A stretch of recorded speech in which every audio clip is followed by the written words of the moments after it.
isso Deus enviou o seu profeta. A partir de agora, você vai ouvir mais uma mensagem de fé, na voz do pastor Joaquim Gonçalves Silva. Esta programação é uma gentileza da Igreja Tabernáculo da Fé, localizada na Rua Romênia 212, no Jardim Europa, em Santa Bárbara do Oeste, onde temos cultos todas as quartas e domingos, no horário das 18h30. Você é nosso convidado especial.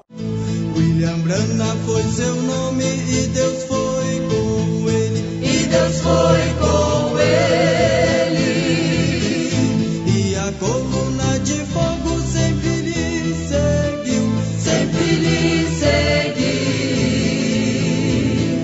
A palavra ele pregou, a palavra ele pregou com fidelidade. Portanto, convém-nos atentar com mais diligência para as coisas que já temos ouvido, para que em tempo algum nos desviemos delas.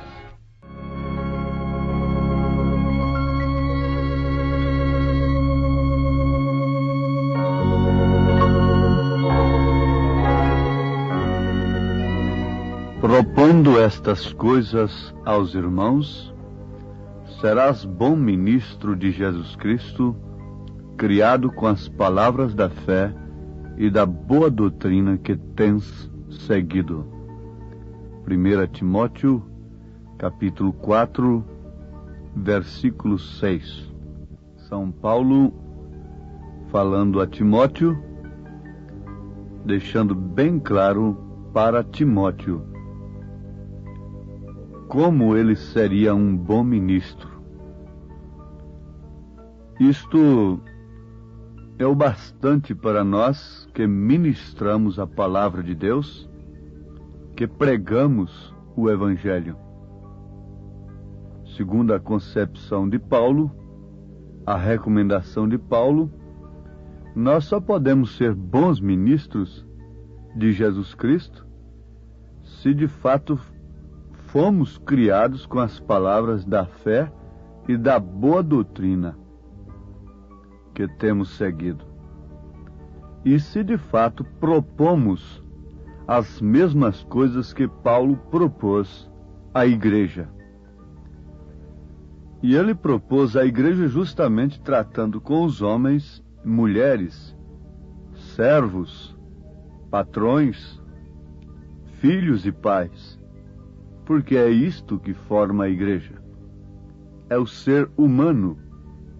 A igreja em si não é o templo, não é a casa, por mais moderna, por mais rica que seja, ou por mais simples que seja. Somos nós a igreja de nosso Senhor Jesus Cristo. E por isso, Paulo não ministrou propriamente a matéria inanimada. Ele ministrou às pessoas. O culto a Deus parte do nosso espírito, da nossa alma. A verdadeira adoração ao Senhor parte da nossa alma, do nosso espírito.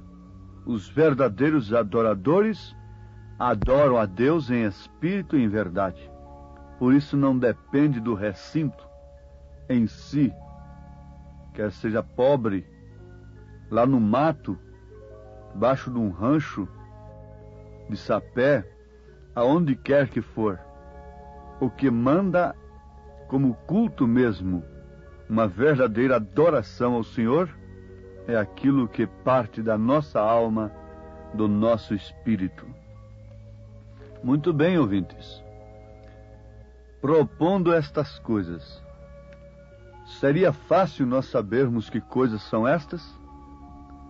Basta lermos as cartas de Paulo, de Pedro, de João, os mandamentos de nosso Senhor Jesus Cristo, e nós saberemos que coisas nós devemos propor às mulheres, aos homens, a todos que compõem a Igreja de Nosso Senhor Jesus Cristo. Agora, aos Hebreus capítulo 2, o mesmo apóstolo diz: portanto, convém-nos atentar com mais diligência para as coisas que já temos ouvido, para que em tempo algum nos desviemos delas. Porque se a palavra falada pelos anjos permaneceu firme, e toda transgressão e desobediência recebeu a justa retribuição, como escaparemos nós, se não atentarmos para uma tão grande salvação, a qual, começando a ser anunciada pelo Senhor, foi-nos depois confirmada pelos que a ouviram? Isto está escrito na carta aos Hebreus, capítulo 2. Convém-nos atentar com mais diligência para as coisas que já temos ouvido. Liguemos isto com aquilo. Propondo estas coisas. Vejam só. Atentar com mais diligência para estas coisas. Propondo estas coisas aos irmãos, à igreja, serás um bom ministro. São coisas pelas quais nós devemos viver, nas quais nós devemos atentar com toda diligência. Paulo era convicto do que ele ensinava. Ele disse: eu recebi do Senhor o que também vos ensinei. E Paulo tinha tal convicção que se o povo não obedecesse o que ele ensinou, não haveria salvação. De maneira alguma. Por isso, ele recomenda que o que ele propôs à igreja deveria ser ensinado pelos ministros, se é que eles querem ser bons ministros de Jesus Cristo. Uma vez ensinado o que compete à igreja, atentar para o que tem sido ensinado com diligência, para que em tempo algum nos desviemos delas. Agora, concluindo que Paulo nos deu a completa ordem da igreja, escreveu praticamente o Novo Testamento, a conduta das mulheres, as vestes honestas e decentes. Enfim, Paulo entrou no casamento, em toda a maneira de viver da vida da igreja. E ensinou coisas que, se a igreja atentar diligentemente para elas, não há perigo algum dela se contaminar com o mundo. Nunca devemos colocar o carro na frente dos cavalos, o carro na frente dos bois, o que seria uma precipitação, o que seria um abismo, não somente para nós, como para aqueles que nos seguem, que nos ouvem, que creem na nossa pregação. Sabemos que todos os pregadores têm grupos, respectivamente falando, cada um tem o seu grupo que crê na sua pregação. E ele, por sua vez, responderá no dia de juízo pelo que ele tem ensinado. Agora, o profeta desta era diz na mensagem no quarto selo: se Deus enviou alguém, ele sustentará o que o tal disser. Se você é um embaixador celestial, todo o céu o sustentará. E o céu consiste da palavra, da qual nós, a igreja, vivemos, pela qual nós vivemos. Porque nem só de pão viverá o homem, mas sim da palavra de Deus. Nem só de pão viverá o homem, mas da palavra de Deus. Se o homem tem de viver eternamente, é exclusivamente através da palavra de Deus. E esta palavra não pode ser variada. Aqui ela é de uma forma, ali naquela outra igreja é de outra, e cada um tendo uma maneira de viver. Não. Isto é uma contradição muito grande com as Escrituras. Nós não estamos comissionados a falar coisa alguma que esteja longe do alcance da pessoa mais simples. Como o profeta diz, não trate você de explicar o sobrenatural, porque não poderá.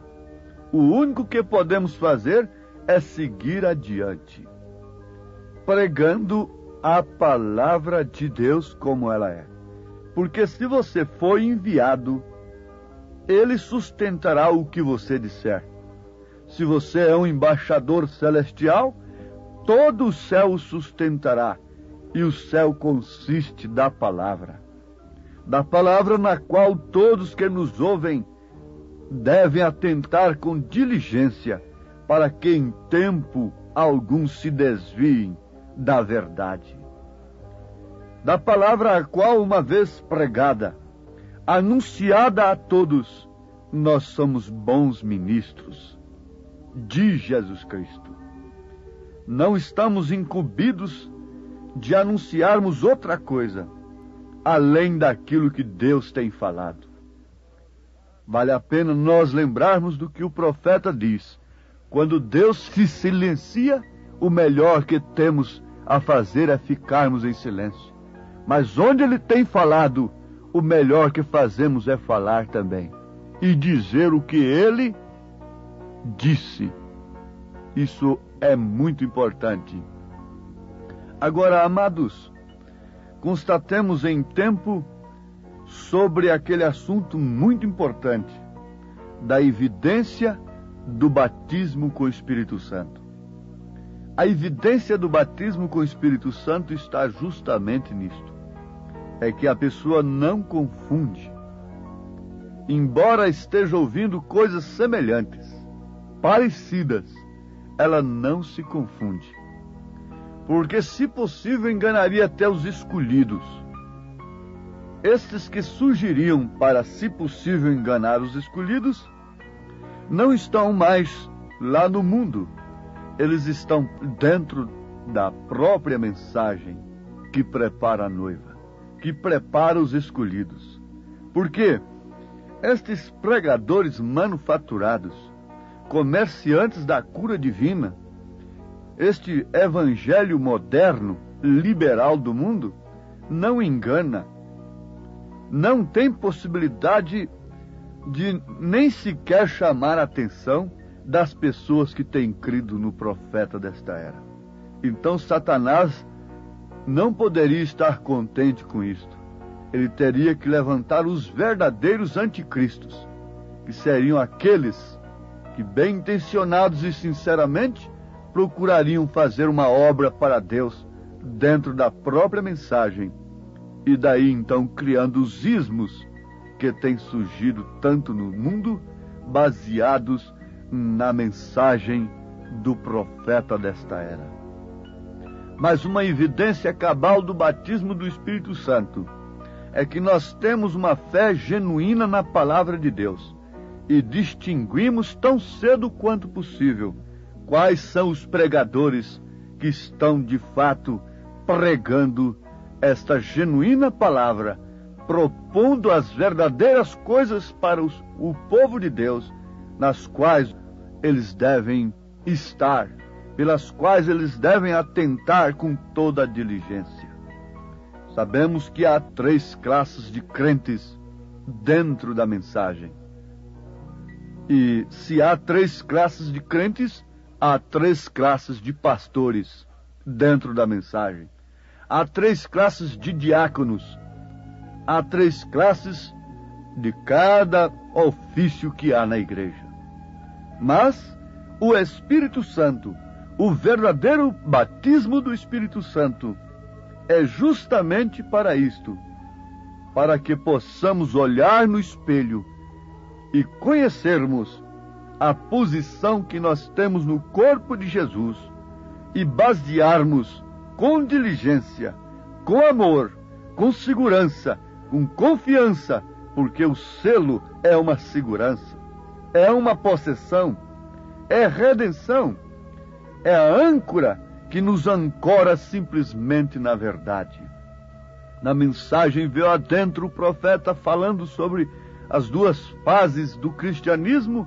Ele diz que uma é intelectual e uma corre para cima e para baixo, buscando mistérios e outras coisas, mas a outra está ancorada. Com facilidade ela entende tudo que o crente deve ser para que ele esteja naquele dia nas bodas do Cordeiro, quando a pedra de coroa, que é o próprio Cristo, a aparição de Jesus nas nuvens, segundo nos ensina Elias e as Escrituras Sagradas. Porque a pedra de coroa é a mesma pedra angular que Paulo fala. Esta é Cristo. Pedro também faz referência da mesma pedra. Esta é a pedra de coroa, é a pedra angular do edifício, é a aparição de Jesus Cristo. Agora, como nós poderíamos ser enganados tendo o Espírito Santo? Jamais. Então está aqui uma evidência real e verdadeira do verdadeiro batismo do Espírito Santo. É que não somos enganados. Embora o ismo apareça muito assim, muito bonito, vem com subterfúgio, vem vestido de anjo, vem combatendo o pecado e tantas outras coisas para enganar. Os escolhidos não serão enganados. Satanás sabe que os escolhidos aborrecem o pecado, e por isso ele se torna pregador contra o pecado também. Ele se torna ousado contra o mundanismo e contra as falsas igrejas e tudo mais, mas simplesmente para enganar, para manufaturar. Logo ele mistura ali o seu veneno maléfico, mortífero, para dentro daquela coisa que é muito bonita e que parece ser a verdadeira mensagem, ele poder enganar, matar, destruir. Mas isto não acontece com aqueles que têm atentado diligentemente para as coisas que devem ser propostas, para aquilo que Deus tem enviado, mandado seus verdadeiros pastores falarem. Se há 3 classes de pastores, é tempo de cada grupo da mensagem conhecer o pastor que tem. Mas antes de conhecerem-se a si mesmos, saberem a que classe pertencem, como poderão conhecer a classe do pastor que tem? É muito fácil. O teste da palavra. Se o profeta de Deus mandou que nós não fizéssemos coisa alguma, senão nos manter reverentes, orando em todo tempo, amando uns aos outros, sem conjecturarmos o que significa avançarmos sem autorização. Se o profeta de Deus ordenou uma coisa e nós estamos fazendo outra, é tempo de constatarmos que somos falsos. Se simplesmente nos encontramos fazendo aquilo que o profeta de Deus mandou que não fizéssemos, isso serve para, em tempo, constatarmos que estamos numa situação falsa, ridícula, numa classe que não prepara quem quer que seja para o arrebatamento. Para mim, no meu modo de ver, eu acho que todo o povo de Deus, todo o povo da mensagem, deve exigir, uma vez que cada igreja escolhe o seu pastor, deve exigir a mensagem que prepara simplesmente para o arrebatamento. Eu não tenho que saber de que forma será o milênio, coisa que o profeta de Deus falou muito pouco. Eu não tenho que saber de coisas futuras. Eu tenho que saber do que eu devo ser hoje. E ele diz que, Cristo estando em nós, nós conhecemos a nossa posição no presente momento. E isto é o suficiente, porque é negócio de Deus nos colocar nas bodas do Cordeiro. É negócio de Deus? Isso é um problema inteiramente de Deus. Nos arrebatar, transformar nossos corpos, ressuscitar os mortos, falar a voz do arcanjo, tudo isto é problema de Deus, não é meu problema. O que eu devo propor para vocês nesta hora é isto: observai a palavra, estejam todos em oração, mantenham-se sumamente reverentes, orando a todo tempo, com súplica no Espírito, uns pelos outros. Não entrem em questões, não entrem em polêmicas. Deus não discute, nem tampouco os seus filhos discutem. Afastem-se do mundo quanto pode.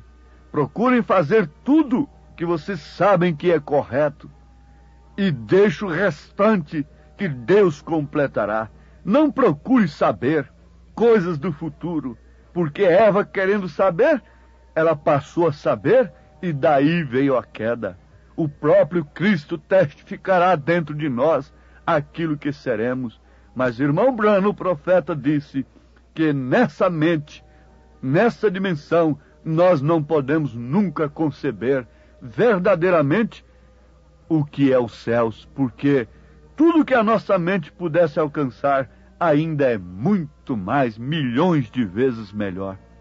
Deus os abençoe, em nome do Senhor Jesus Cristo. Amém.